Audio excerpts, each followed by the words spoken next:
Hi, everybody. My name is Geoff DeLizzio. I'm the Chief Development Officer at the Epilepsy Foundation of America, and I am so thrilled to be here at Purple Day's virtual epilepsy education conference. I want to thank the Anita Kaufman Foundation for inviting us to talk today about rare epilepsies. And who better to talk about rare epilepsies than Ilene Miller, who is a parent and advocate, a consultant to EF on rare epilepsies, and the director of the Rare Epilepsy Network. Ilene, how you doing? I'm great, and I'm delighted to be here. So thank you so much for this invitation to participate in this chat. Well, thanks, Ilene. It's great to have you here. Let's dig right in. I'd love to know, who are you? What's your connection to rare epilepsies? Sure. So I have a son who was diagnosed 2 decades ago with a hypothalamic hamartoma, which is one of the rare structural epilepsies. And candidly, that was my first introduction to epilepsy. Prior to that, I really had no experience and probably succumbed to a lot of the myths about it.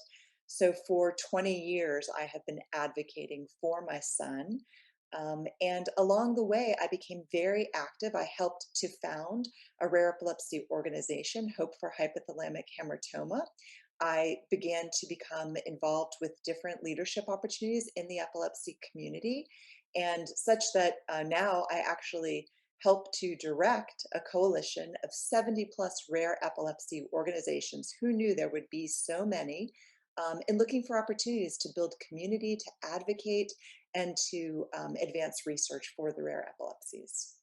So it's incredible. That's we want to dig into that history a little bit more, but before we do, what are rare epilepsies?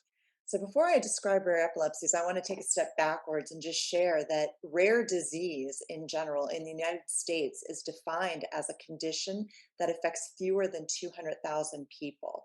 And while epilepsy itself is not rare, there are many rare epilepsies.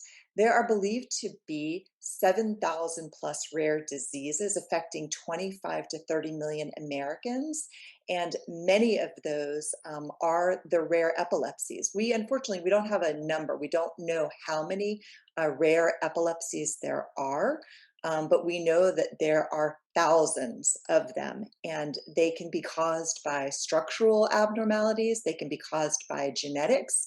They can be caused by infections, and they can be caused by metabolic conditions, underlying conditions. Thousands? Wait, so how how many do we know about thousands, or do we have we identified them, and are we continuing to identify more? Yeah, it's a great question, Jeff, because candidly, and this is true for both rare disease and for rare epilepsies, we are discovering new ones, certainly on an annual basis, probably more frequently than that. And part of the reason that we're discovering so many new types of epilepsy has been the explosion in genetics. We now have genetic testing that helps us understand, sort of at a molecular level, different types of diagnoses. But also, we've seen advances in imaging and in other tools that enable us to differentiate epilepsy from the rare epilepsies. Talk to me a little bit about why you mentioned epilepsies. What's epilepsies versus epilepsy?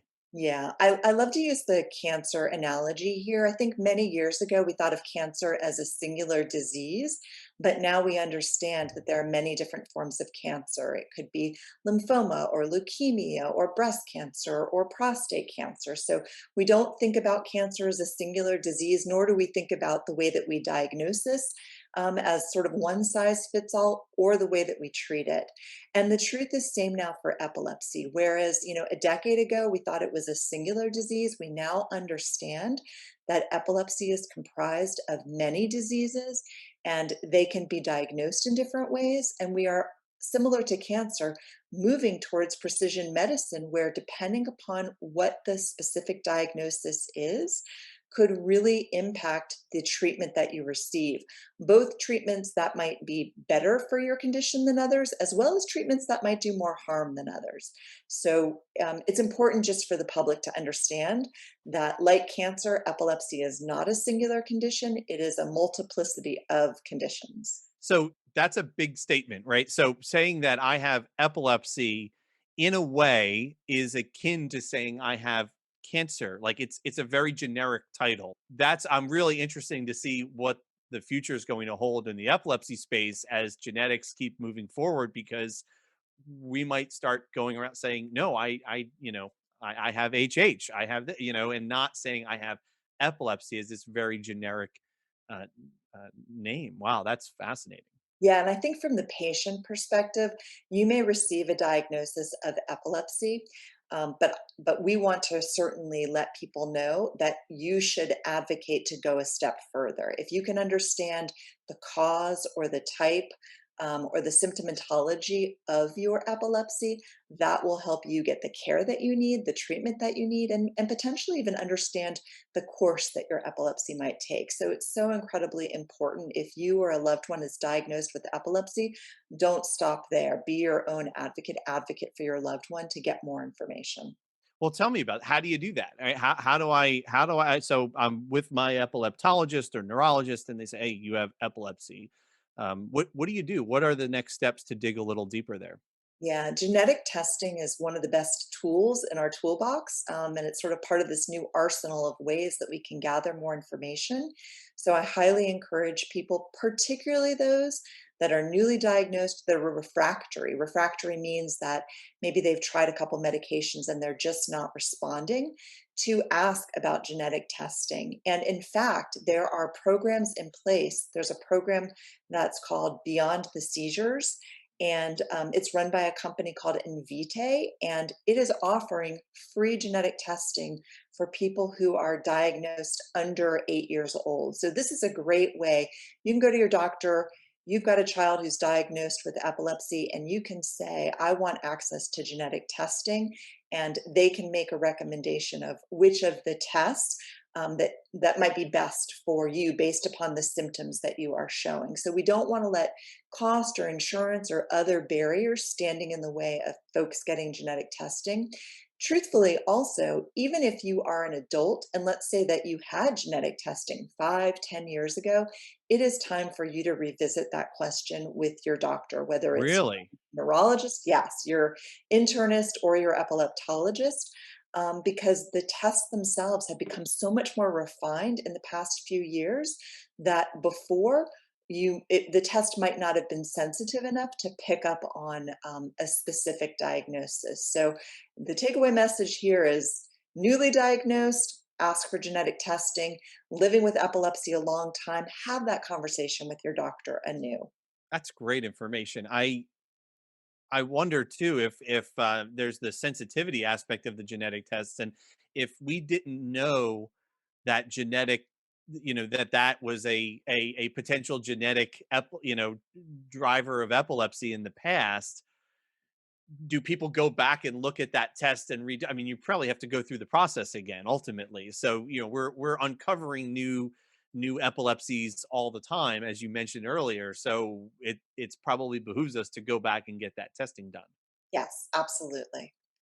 I've got the testing done and it could help drive treatment options. It could help understand my epilepsy path versus, something else. I mean, what's the long-term benefit of that? Yeah, I mean, I think, whether you're diagnosed with epilepsy broadly or a rare epilepsy specifically, who you're seeing for your treatment really does matter. And I want to encourage folks to make sure that you're at a center of excellence. There are epilepsy centers that are level 3 and level 4. And most states have an epilepsy center of excellence. And all that means is that these are institutions where there's sort of a higher level of training. They have more resources, they have more experience with people, particularly those with rare epilepsy. So if you're diagnosed, get yourself to a center of excellence. And frankly, in the time of COVID and an increase in telemedicine, even if you live in a state where there might not be such a center, there is a lot that you can do through telemedicine where you can have a consult typically for free, with folks at a center of excellence who can weigh in on the treatment that maybe your local neurologist or local team is carrying out. Going back to how it impacts on your treatment, if you are diagnosed with a rare epilepsy, there are some rare epilepsies that are better understood than others, where there are care guidelines, there are management guidelines, and those guidelines might include things like, we know that these medications are the ones that you should start with, or you are highly eligible, like in the case for HH, for surgery, and you should be evaluated for surgery. There are also instances where, with a specific diagnosis, we know that there are some medications that could worsen some of the symptoms that you might have, and those should be avoided. And so, speaking with a doctor who both has the right experience, has seen patients with your specific diagnosis, and knows what pathway to sort of put you, push you down, could make the difference between you spending a long time trying to figure these things out and making some wrong steps along the way, and getting on the right path more expeditiously.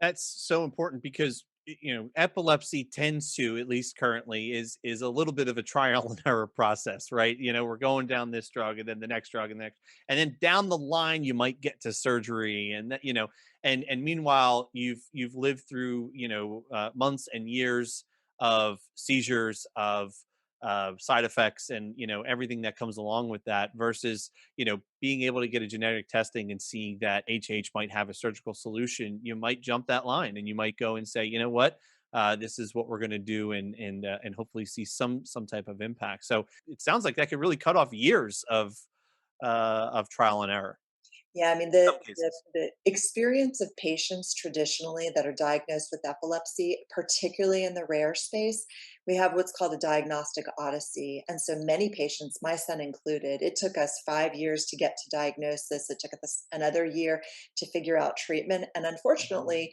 2 decades ago, that was sort of a consistent theme across the rares. You would hear about patients, the lucky ones were diagnosed in 5 years, some went as long as 10 years.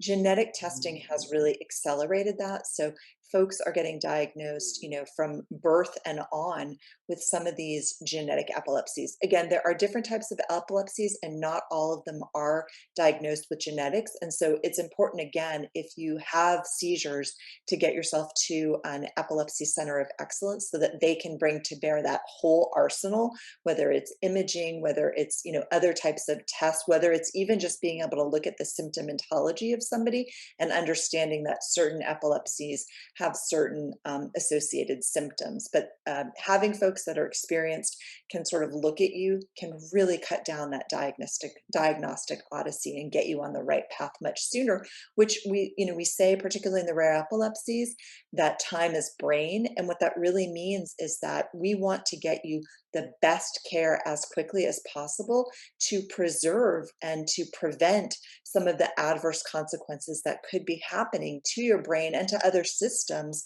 from the seizures themselves. Well, that is pretty direct. Time is brain. I like that. I think that's an important concept to get across. Well, you're the director of the Rare Epilepsy Network, the REN, as we call it for short, because we love acronyms. Tell me a little bit about the REN. So, Epilepsy Foundation actually played a big role, and this is going back to 2013, where Epilepsy Foundation, alongside Columbia University and the Research Triangle Institute, were awarded a PCORI grant. And that grant enabled them to put together a rare epilepsy registry. And all a registry is it's a database where you can collect information across different patients and different conditions. And so they invited 10 organizations, this is back in 2013, to recruit patients from 10 different diseases. Well, over time, that registry grew to include 1,500 patients across 41 diseases. And we have learned so much through that registry.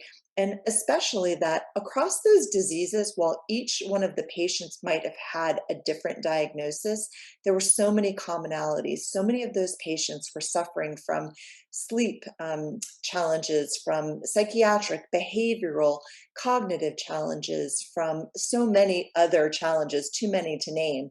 And what happened was, When the registry came to an end, the organizations, the members of those organizations were looking at each other and thinking, we've learned a lot working together and we should continue to do that. So, starting in about the end of 2019, the beginning of 2020, the Rare Epilepsy Network grew from those original 30 organizations. It has since doubled in size. We are now over 70 organizations. Part of that is we have a lot of organizations that are mature. So Lennox-Gastaut, Dravet, tuberous sclerosis, those diagnoses have been around for a long time. We have a lot of understanding about them. They were some of the original members of that network.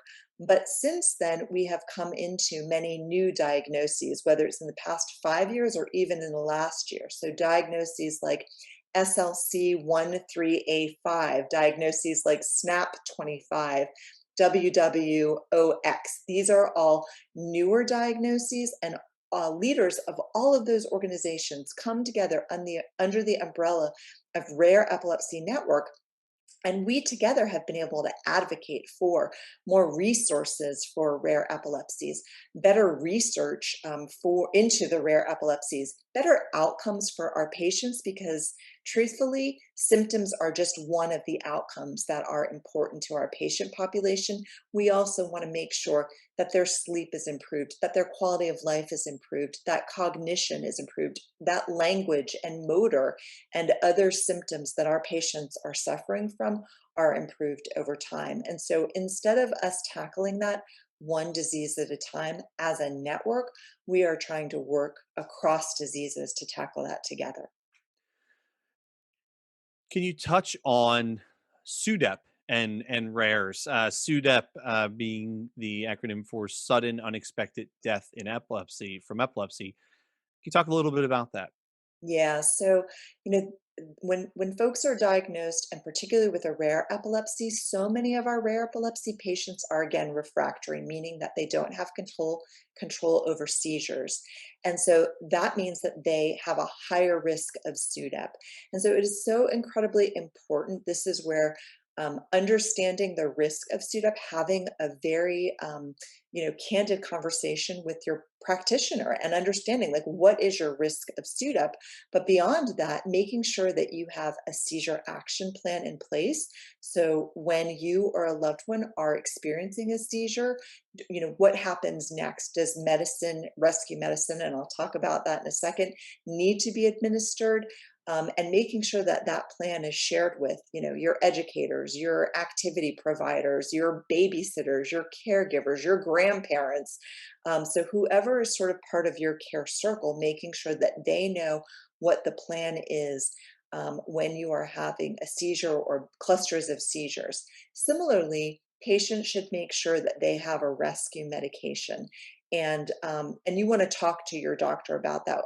We personally had a terrible situation where we had never heard about SUDEP, we had never heard about rescue medication, we didn't have any. My son went on to have a 20-minute seizure and really didn't know what to do other than get him immediately to an emergency room. They administered rescue medicine to him, which stopped the seizure. And since then, my son and I have always carried rescue medicine. So making sure that you have rescue medicine, particularly for people that have refractory seizures, knowing how to use it, when to use it, and all the different types that are available to you. That's right. I mean, the rescue meds goes well beyond the rare conversation, although incredibly important there. But if you have refractory epilepsy, if you have a rare condition, if you have any of those things, definitely be talking to your doctor about that, because that's a really critical part of your seizure action plan. While we're on the topic, I'm going to put a plug in for seizure first aid and recognition. There's a certification at the Epilepsy Foundation. Encourage you to go to our website, epilepsy.com, and check it out so that you can understand and recognize the different types of seizures and understand what to do when somebody is having a seizure. We tend to shorten that by saying, stay safe side. You want to stay with the person. You want to make sure they're safe and turn them on their side, but you also want to time their seizure. Anything longer than 5 minutes, you want to make sure you're getting them into a hospital setting. But that rescue med can play a really important part for seizures, especially clusters when folks have clusters. So, Yeah, and um, I would just add to that. I mean, I think it's really important for folks to know that, there are 3.4 million people living with epilepsy. That works out to be about 3 million adults and 400,000 children. But one third, so a million plus people are refractory. So it's so important for everybody to know, stay safe side, because it's not just folks that are, diagnosed with epilepsy or diagnosed with a rare epilepsy. Anyone can come into contact with somebody who's having epilepsy. And because a million people are refractory, there's a lot of people out there that we all, the same way that we want to know, how to help somebody who may be having a heart attack, or, save somebody who maybe has been drowning, these things that have sort of become just part of our general knowledge, we really want Stay Safe Side to be part of our general knowledge as well. that's great. Where do people get resources, community support, information? Where should people go for this? Yeah, Epilepsy Foundation is fantastic. The website is chock full of information. And in addition to that, it has an information and referral hotline. It is available 24/7. There is somebody staffing that line 24/7 to answer your questions. So if you are newly diagnosed, you are dealing with something that you are not accustomed to, you've been diagnosed with a rare epilepsy, you're experiencing, challenges in school or in the workplace, you have somewhere that you can call 24/7, and that team is incredibly well trained. They will help you find resources, not just at the national level, but they are trained to help you find resources in your backyard at the local level. Additionally, the Rare Epilepsy Network, as I mentioned, is a network of 70 plus organizations. And every single one of those organizations, they offer community, they offer support, they offer resources, they will connect patients to research. So if you're newly diagnosed or you're living with one of the rare epilepsy diagnoses, I strongly encourage you to find the organization, if there is one, for your specific diagnosis. You will then find a community of people who will have tremendous empathy and, tricks of the trade for all the different things that you might come into contact with to help you manage, understand, and treat your epilepsy. Well, Eileen, this has been incredibly informative and interesting to learn about. I mean, this is important because this is a rapidly growing area of the epilepsy field. I mean, as you said earlier on, this is we're adding new epilepsies, new rare epilepsies annually, if not more than that, and that number has grown from a handful a decade, 2 or 3 ago, to 70 plus from an organization standpoint, and we're talking thousands of rare epilepsies. So it's important to get the word out, and I appreciate all that you're doing. If you had to recap, what are the one or two most critical things for folks to take away? Yeah, I would say that while epilepsy is not rare, there are many rare epilepsies, and that you should access tools like genetic testing, like imaging, to get an explicit diagnosis where possible. And that diagnosis, particularly if it is rare, will help you find the resources that you need, the information that you receive that you need, and it will also, frankly, help direct your treatment and the management of your disease. And there are so many resources available to you, whether it's through the Epilepsy Foundation, through the Rare Epilepsy Network, or through the networks organizations of these 70 plus rare organizations, to find your community, your support, and critical information. Well, thank you for everything that you're doing. Thank you for all of the great work of the Rare Epilepsy Network and the orgs that comprise it. We're grateful for all of it, and we hope to hear more soon. And we'll keep on plugging away. So, thank you. Thank you for having me today. It was my pleasure.